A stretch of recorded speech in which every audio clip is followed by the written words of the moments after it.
প্রচণ্ড গরমের কারণে এই ক্যাপাসিটরটা বাস্ট হয়ে গেছে। সবাই সাবধানে থাকবেন, অতিরিক্ত ফ্যান চালাবেন না। ফ্যান চালাবেন ঠিক আছে, কিন্তু একটু সতর্ক থাকবেন। কি একটা অবস্থা!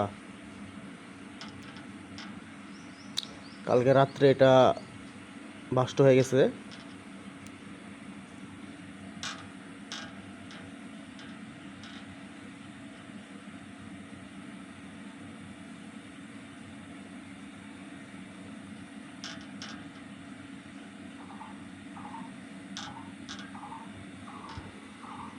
সবাই সাবধানে থাকবেন, সাবধানে কোনো মায়ের নাই।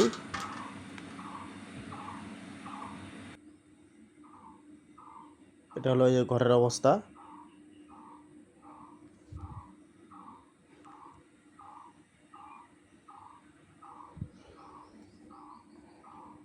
কি আর বলবো, যে প্রচণ্ড গরম, গরমের কারণে ক্যাপাসিটর সব বাস্ট হয়ে যাচ্ছে।